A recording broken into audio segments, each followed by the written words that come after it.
नमस्कार दोस्तों, मैं विक्रम, आपका एग्जाम ट्रिक चैनल में स्वागत है। आज हम आपको ऐसे व्यक्ति से मिला रहे हैं जो कि बहुत कठिन सफ़र करके एसएससी में जॉब लिए हैं और इनका नाम मणिकांत है। स्वागत है मणिकांत जी आपका, और आपको धन्यवाद जो आपने कीमती समय निकाल करके एग्जाम ट्रिक को दिया है। आप अपने बारे में थोड़ा सा इंट्रो पहले देंगे बच्चों को। बहुत बहुत धन्यवाद सर, आपने अपने चैनल पर लाया, इसके लिए बहुत बहुत शुक्रिया। मेरा नाम मणिकांत चौधरी है, मैं प्रॉपर बिहार से बिलोंग करता हूँ। पहले मैं अभी फ़िलहाल CHSL 15 से सॉर्टिंग असिस्टेंट पोस्ट पे काम कर रहा हूँ। वो मेरा सेकेंड अटेम्प्ट था। 14 में मैं प्री क्वालिफाई किया, मेंस में फेल हो गया, जिस वजह से फिर 15 में दे करके सिलेक्शन हुआ। उससे पहले मैं बता दूँ अपना पहले बैकग्राउंड। मेरा 10th आपको बिहार बोर्ड से ग्रामीण प्रवेश से हुआ है। इंटरमीडिएट भी प्रॉपर मैं पटना रह के तैयारी किया था, इंजीनियरिंग की तैयारी, लेकिन ऐसा कुछ हो नहीं सका। उसके बाद फिर कंपटीशन के क्षेत्र में आ गया। तो एकेडमिक ऐसा मेरा कुछ प्रॉपर मतलब बेहतर क्लास नहीं है, ऐसा कुछ नहीं कि बहुत अच्छे कॉलेज से, बहुत अच्छी यूनिवर्सिटी से या अच्छे स्कूल से पढ़ा हूँ, ऐसा कुछ नहीं। ग्रामीण प्रवेश से हूँ। तो बताता हूँ, पहले मैं आपको बारी बारी से, जैसे CHSL, अभी फिलहाल इस वीडियो में CHSL का मैं बता रहा हूँ, फिर अगले वीडियो में CGL के बारे में लेकर के आऊँगा। और जो भी कुछ भी जो मैं बता रहा हूँ अपनी जानकारी के हिसाब से, और कुछ क्वेरी हो तो आप डाल सकते हैं कमेंट सेक्शन, फिर मैं उसको अगले वीडियो में लेकर आऊँगा आपके साथ। तो फिलहाल CHSL के बारे में आपको जहाँ तक फॉर्म निकल रहा है, फॉर्म देना है, उस समय आपको 4 प्रेफरेंस आएगा। PLDC, P से आपके अंदर आएगा पोस्टल असिस्टेंट, सॉर्टिंग असिस्टेंट का, L से LDC, D से डाटा एंट्री ऑपरेटर और C से कोड कलर का आता है। 4 पोस्ट प्रेफरेंस होता है। आप पोस्ट प्रेफरेंस ऑर्डर में इस समय बहुत ही ख्याल से, ध्यान, केयरफुल पूर्वक भरें, क्योंकि कुछ साल पोस्ट प्रेफरेंस डॉक्यूमेंट के समय बदलने का ऑप्शन देती है SSC, कभी कभी नहीं देती है। तो हिसाब से अपने चॉइस के हिसाब से पहले जो 2400 ग्रेड पे उसको पहले डालें, फिर 1900 ग्रेड पे, मतलब पहले डाटा एंट्री ऑपरेटर डाल सकते हैं और फिर PASA, फिर LDC और फिर ये C कोड कलर। अपने सुविधा अनुसार गूगल भी कर सकते हैं, और कुछ किसी खास पोस्ट का विशेष जानकारी चाहिए तो वो भी कमेंट सेक्शन में लिख के बताइएगा, तो फिर उस पर चर्चा करूँगा। तो फॉर्म फिलअप करने के बाद आपका अगले 2 महीने में फिर प्री होगा। खैर अभी तो SSC का शेड्यूल पूरा आगे पीछे हो गया है, फिर ट्रैक पे आ रही है, तो उस हिसाब से जो भी हो।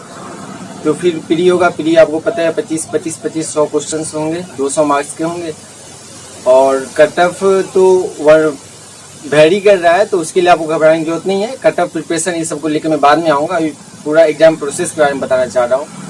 तो 100 क्वेश्चन के प्री मार्क होंगे, जिसके 200 मार्क्स होंगे, 2 मार्क्स पॉजिटिव, 0.5 मार्क्स निगेटिव होंगे। राउंड कट ऑफ 140, 130, 150 इसके राउंड रहेंगे, आगे पीछे वेरी करते हैं। फिर प्री क्वालिफाई करने के बाद आपका मेंस होगा। मेंस डिस्क्रिप्टिव होगा, जिस 100 मार्क्स के होंगे उसमें एक एस्से होगा और एक लेटर होगा। 50 मार्क्स के एस्से, 50 मार्क्स के लेटर राइटिंग, जिसके मार्क्स आपको जुड़ेंगे। इसी 200 प्लस 100, 300 मार्क्स पे आपका मेरिट बनेगा।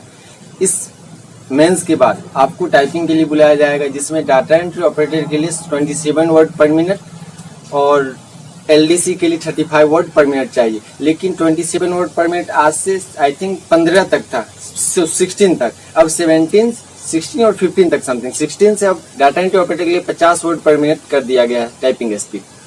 तो उस हिसाब से देख लें फिर क्या प्रॉपर वे है। सबके लिए पर्टिकुलर वीडियो लेकर के आऊँगा, कैसे टाइपिंग आपको करना है, कैसे प्री करना है, कैसे मेंस करना है। आपने जैसे ये सब है प्रोसेस तैयारी का, ये जो प्री होता है उसके बाद मेंस है, प्री कितने नंबर का रहता है? प्री 200 मार्क्स का 100 क्वेश्चन है, 25 मैथ्स, 25 GS, 25 इंग्लिश, 25 रीजनिंग।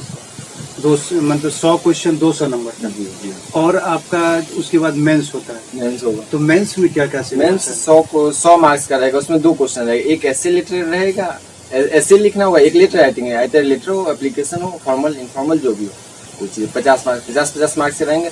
वो बहुत ही सिंपल है, ज्यादा परेशान होने की जरूरत नहीं है। लेटर सब लिखते हैं और आसानी से लिखते हैं, और इसी में आप कुछ समय दे रहे हैं, 10-15 दिन देकर प्रैक्टिस कर लेते हैं, तो आपका मार्क्स लीड कर जाए, वहाँ पे भीड़ से आगे हो जाएगा 10 मार्क्स। लेटर का भी मार्क्स मिलता है, वो भी जुटता है। हाँ। 200 प्लस 100, 300 मार्क्स का आपका मेरिट बनेगा। आगे टाइपिंग होगा, वो क्वालिफाइंग इन नेचर है उसका मार्क्स। अच्छा, जैसे उसके बाद मान लीजिए अगर कोई क्वालिफाई कर गया उसमें, तो उसके बाद उसका पहले DV होता है, डॉक्यूमेंट वेरिफिकेशन। जी, डॉक्यूमेंट वेरिफिकेशन होगा।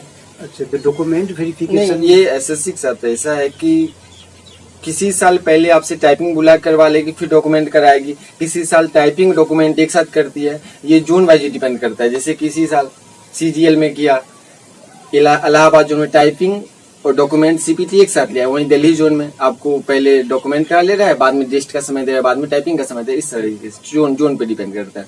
दोनों का एक साथ मान के चलिए। तो जैसे आप डॉक्यूमेंट वेरिफिकेशन करते हैं, जी। तो आपने बच्चों के जैसे आप भी कराए हैं, तो वहाँ पे आपको कोई ऐसी समस्या लगा जो कि बच्चे को आप बताना चाहेंगे डॉक्यूमेंट वेरिफिकेशन में किसी तरह का कोई बच्चे के साथ समस्या? हाँ, डॉक्यूमेंट जनरली सबसे मेजर इशू होता है कि जो कैटेगरी से उनका कास्ट सर्टिफिकेट को लेकर के मेन इशू होता है। तो आप नोटिफिकेशन को देखते हुए जिसमें वो जो रेंज मांग रहा है उस हिसाब से पहले से प्रिपेयर रहे। होता क्या है कि उस समय बच्चे तैयारी करने उस समय विशेष फोकस नहीं करते हैं। जब डॉक्यूमेंट की बारी आई किसी तरह पहुंच गए उस समय परेशान है, कास्ट सर्टिफिकेट विद इन उस पीरियड में नहीं है तो उसको लेकर परेशान है। तो उस तरह की इशू आती है। फिर एसएससी में जाता है कंप्लेन, तो कभी कभी करती है, इम्प्रूव नहीं करती है, उसको सॉर्ट आउट करती है। इनकेस नहीं की तो इसके लिए आप रिस्क ना ले, पहले से प्रिपेयर रखें अपने आप को। तो मान लीजिए किसी का रिजल्ट अगर जनरल कैटेगरी में हो जी, तो उसको तो अनिवार्य रूप से कास्ट सर्टिफिकेट का जरूरत नहीं है। जनरल कैटेगरी के छात्रों को किसी प्रकार की कास्ट सर्टिफिकेट की जैसे जरूरत नहीं। कोई ओबीसी में आ रहा है, हाँ, अगर बाय द वे उसके पास कास्ट सर्टिफिकेट नहीं नहीं है, है। हाँ, अगर रिजल्ट उसका जनरल में हो गया, हाँ, तो वहाँ अगर ओबीसी का नहीं दे पाए अगर सर्टिफिकेट, कोई प्रॉब्लम नहीं, कोई प्रॉब्लम नहीं। अगर उसका कैटेगरी में रिजल्ट हुआ है हाँ, तब देना तो अनिवार्य मैंडेटरी है, तब मैंडेटरी है। बात ऐसी है कि अगर आपके पास सर्टिफिकेट है तो ले जाए, अगर नहीं है देखिए सर्टिफिकेट नहीं है तो आपको यूआर से हर सेक्शन में क्वालिफाई करना पड़ेगा। Pre, mains, typing, even typing में 5% और 7% है। 5% जनरल के लिए, यूआर के लिए, और 7% ओबीसी के लिए। अगर वहाँ पे आप जनरल से क्वालिफाई कर रहे हैं और वहाँ जाकर टाइपिंग आप ओबीसी से क्वालिफाई कर रहे हैं तो उस केस में आपको ओबीसी का सर्टिफिकेट है तभी क्वालिफाई कर सकते हैं। मतलब किसी भी सेक्शन में जाकर के आप ओबीसी का बेनिफिट ना उठाए हो तो भी आप जनरल से क्वालिफाई करते, फिर आपको सर्टिफिकेट की जरूरत नहीं है ओबीसी का। जी। अच्छा, उसके बाद मेडिकल होता है जी। तो मेडिकल जैसे इसमें मेडिकल नहीं, मेडिकल का ऐसा कोई इशू नहीं है। वो डिपार्टमेंट वाइज डिपेंड करते। कुछ डिपार्टमेंट बुलाती है अपने प्रॉपर हॉस्पिटल रेफर करते, फलाने हॉस्पिटल में सिटी के करा लीजिए। कुछ डिपार्टमेंट कहती है अपने डिस्ट्रिक्ट हॉस्पिटल से अटेस्टेड करवा कर एक परफॉर्मा भेज देती है, उसमें करवा के आ जाए। मेडिकल का कहीं कोई लोचा नहीं है, इसमें बहुत सिंपल है, कोई इशू नहीं है। अच्छा, और ये जो होता है एसएससी के साइट पर दिया हुआ रहता है फॉर्म? जी, नहीं, वो मेडिकल के लिए वो डिपार्टमेंट आपको जब चले जाएगी डोजियर एसएससी भेजेगी डिपार्टमेंट। सिलेक्शन के बाद आपका क्या होगा, फाइनल रिजल्ट डिक्लेयर होने के बाद आपका डोजियर तैयार होता है। मतलब आपने जो भी आपने सर्टिफिकेट जमा किया, आपके क्या मार्क्स हैं, सब कुछ फाइलिंग करके फिर डिपार्टमेंट को भेज जाते हैं, उसको डोजियर कहते हैं। डिपार्टमेंट की डिपार्टमेंट आगे कार्रवाई करेगी। अगर डिपार्टमेंट जैसे पीएलडी से ज्यादा वैकेंसी वाला है जिसका अलग अलग पोस्टिंग है तो आपसे प्रेफरेंस मांगेगी। जिसमें कम पोस्टिंग है, लिमिटेड सीट एलडी में जैसे 5-10 वैकेंसी है तो वो रैंडमली आपको एलोकेट कर देती है, इस तरीके से करती है। और फिर वो डिपार्टमेंट जाने के बाद, हेडक्वार्टर जाने के बाद आपसे अटेस्टेशन फॉर्म भेजेगी, उसमें आप सारा डिटेल लिख के भेजिए। फिर उसमें मेडिकल फॉर्मेट भेजेगी, तो उसमें आप मेडिकल बनवा के जाइए या फिर उसमें मेंशन रहेगा। आपको कोई इसके लिए ज्यादा परेशान होने की जरूरत नहीं है। इनकेस किसी कारण बस आप लेट भी होते हैं तो आप उससे परमिशन मांग सकते हैं, सर मैं अभी ज्वाइन नहीं कर सकता हूँ, या फिर मुझे इसमें एक्सटेंशन चाहिए, या किसी कारण बस डॉक्यूमेंट आपके पास अपडेट नहीं है, उसके लिए आपको मिल जाएगा डिपार्टमेंट से, कोई इशू नहीं। अगर डोजियर डिपार्टमेंट के पास पहुंच गए तो उसके बाद आपका नौकरी सेफ समझिए। मतलब 99% 1% आपके साथ कुछ अनहोनी ना हो तो ये चीज, फिर किसी प्रकार लोचा नहीं। आपने तैयारी कब से शुरू किया इस एसएससी का? प्रॉपर आपने एसएससी का ही तैयारी किया या साथ में आप और भी किसी का तैयारी कर रहे हैं? नहीं, मैं प्रॉपर एसएससी का ही तैयारी किया हूँ। एसएससी का जी, और चूंकि स्टार्टिंग में आज तक मुझे नहीं लगा था, एसएससी के सिवा मैं सिर्फ बीपीएससी का फॉर्म डाला 2 बार, जिसका आज तक फिर भी नहीं देने जा सका। अदरवाइज मैं पर्टिकुलर एसएससी का ही फॉर्म देते आ रहा हूँ, ना कभी रेलवे तो दे सका। इसका कब से तैयारी आपने शुरू किया? और मेरा 2013 में इंटरमीडिएट हुआ तो मैं 14 से स्टार्ट किया था। 14 मेरा फर्स्ट अटेम्प्ट था सीएचएसएल का, और 14 से 18 तक में आपने इस सफर को तय कर लिया। बहुत उतार चढ़ाव देखे हैं।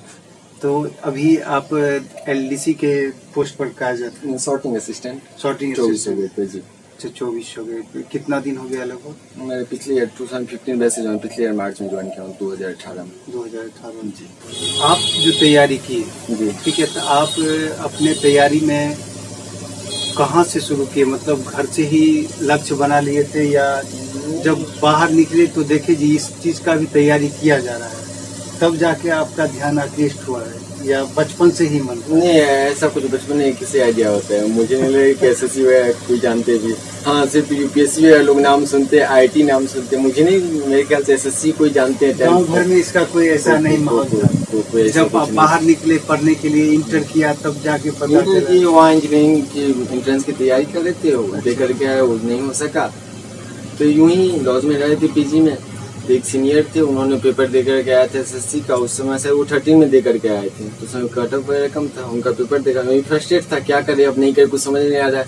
अब इंजीनियरिंग के लिए 10 लाख रुपया कहाँ से आए कि इंजीनियरिंग करूँ, उसी भी रैंक अच्छा है नहीं, कोई मतलब नहीं, फिर करेंगे क्या करियर में। तो सीनियर भैया लोग थे, उनसे देखे, उनका पेपर देके आया, तो बस इसी में बैठ के देखा था क्या है इसमें, तो पेपर देखा तो मौखिक रूप से मुझे लगा सब 10th तक का सिलेबस मैथ्स में देख लिया जाए, इंग्लिश सिंपल है। मैं खैर जीएस इंग्लिश नहीं देख सकता क्योंकि बिहार बोर्ड से इंग्लिश ऑलरेडी वीक है, और गांव में जीएस वगैरह पढ़ने के लिए सिर्फ मैथ पढ़ाया जाता है और कुछ नहीं पढ़ाया। इस वजह से मैथ्स अच्छा था, तो देखे तो गाँव में बिहार की जो परिवेश उसमें मैथ अच्छे होते हैं, लगभग ज्यादातर बच्चों का इंग्लिश थोड़ा सा एसएससी के लिए इंग्लिश जो है बहुत अच्छी की जरूरत है, लेकिन बैंकिंग के लिए अच्छी होने की जरूरत है। लेकिन एसएससी के लिए इंग्लिश आपका बैकग्राउंड बहुत स्ट्रांग हो, ऐसा कुछ नहीं, आप मेहनत करके 6 महीना में, साल भर में बहुत अच्छा इंग्लिश कर सकते हैं। एसएससी के लिए बेस्ट इंग्लिश कर सकते हैं।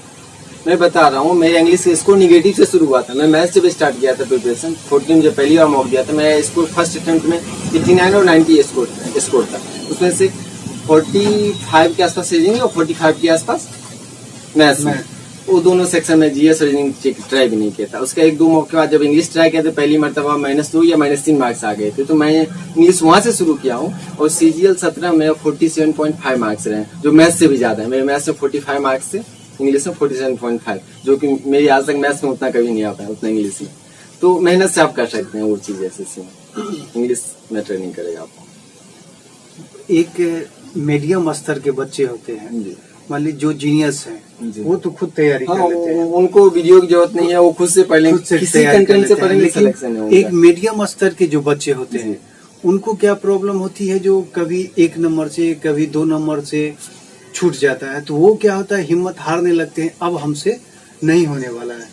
तो उनके लिए आप क्या कहना चाहेंगे, जो मतलब वो तैयारी कर रहे हैं, अगर 1 नंबर 2 नंबर से अगर उनको छूट रहा है, तो अपने जीवन में क्या परिवर्तन लाए कि उस चीज को वो अचीव कर सके? देखिए, 2 तरह के, एक होते हैं बाउंड्री लाइन से चुकने वाले, एक होते हैं ज्यादा मार्जिन से चुकने। अगर ज्यादा मार्जिन से चुक रहे हैं तो आपके स्ट्रेटजी में कमी है, आपके मेहनत में कमी है, आप जो उस लेवल पे आ नहीं पा रहे। और अगर बाउंड्री लाइन पे चुक रहे हैं तो अभी क्या है कि कंपटीशन दिन प्रतिदिन बढ़ता जा रहा है।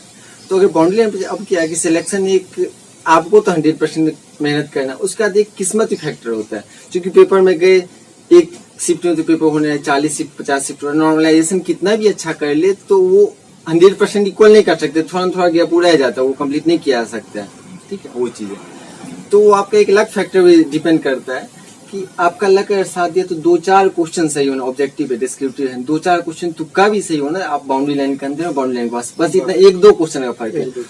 आपको क्या करना है, अपने आप को उस रेंज में लाना है जहाँ पे सिलेक्शन हो रहा है, बाउंड्री लाइन पे लाना है। उसका आपका किस्मत साथ दिया, 2-4 एग्जाम दें, जहाँ किस्मत में साथ दिया इन हो जाएंगे, नहीं साथ दिया तो बाहर इंतजार तो कर ही रहे हैं। वो चीज बाउंड्री लाइन से बाहर अगर छूट रहे हैं तो मतलब कि थोड़ा सा वो मेहनत कर ले, आपको पैसा होने की जरूरत नहीं, आप समझिए कि आपका सिलेक्शन हो गया, बस आपको लगे रहना, श्योर सिलेक्शन है आपका। क्योंकि किस्मत एक बार साथ देना, आपको प्री मेंस कहीं एक बार 2-4 नंबर का मार्जिन आपको मिल जाए, आपको सिलेक्शन ले लीजिए, वो चीज होता है। आपने जो तैयारी की वो ऑनलाइन बेनिफिट लगा या आपने ऑफलाइन तैयारी की? मैं ऑफलाइन तो क्लास प्रॉपर वे से नहीं कर सका, क्योंकि मुझे मैं मॉक टेस्ट स्टार्ट किया था सबसे पहले कोचिंग, क्योंकि मेरे स्टार्टिंग में 80-90 मार्क्स स्कोर थे मतलब प्रिपरेशन करने से पहले, बता रहा हूँ मैथ्स रीजनिंग की वजह से, तो मैं डायरेक्ट मॉक टेस्ट रन किया, वहां से शुरू किया।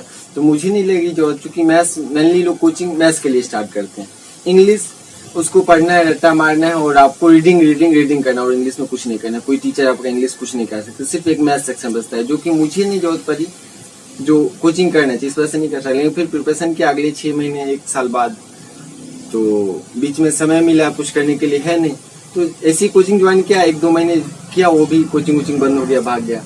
फिर ऐसी सिर्फ स्टडी चल, और कुछ नहीं, कोचिंग का ये नहीं मिल सका। बाद में आकर के यूट्यूब चैनल पे बहुत सारे कंटेंट मिले, तो यूट्यूब का मैंने यूज किया। तो ये मणिकांत जी, आपको बहुत बहुत धन्यवाद जो अपने कीमती समय निकाल करके आपने हमारे फॉलोअर्स को और हमारे चैनल पे आकर के आपने दिया, इसके लिए बहुत बहुत धन्यवाद। और दोस्तों, आपके पास अगर कोई क्वेश्चन है, कोई कुछ पूछना चाहते हैं कि आपका कोई प्रॉब्लम है कि सिलेक्शन कैसे, किस जोन से भरा जाए, किस बोर्ड से, किस कमीशन से भरा जाए, एसएससी के रिगार्डिंग किसी प्रकार का कोई क्वेरीज हो, डाउट हो, ज्वाइनिंग से लेके प्रिपरेशन से लेके फाइनल तक, वैसे मैं प्रॉपर पार्ट वाइज लेकर आऊँगा। इसी कैसे प्रिपरेशन करें प्रॉपर एग्जाम का, CHSL, MTS, CGL, क्योंकि मैं प्रॉपर एसएससी की तैयारी किया हूँ, तो मुझे अदर एग्जाम के बारे में विशेष आइडिया नहीं, लेकिन एसएससी का pros and cons A to Z तक मुझे आइडिया है। तो जो भी डाउट हो आप पूछ सकते हैं। अलग अलग डिपार्टमेंट में, किसी डिपार्टमेंट का आपको विशेष जानकारी चाहिए, क्या वर्कलोड है, क्या वर्क प्रोफाइल है, तो सब भी आप क्वेरी में डाल सकते हैं। मैं उसको लेकर प्रॉपर वीडियो में लेकर आऊँगा। तब तक के लिए धन्यवाद। जी,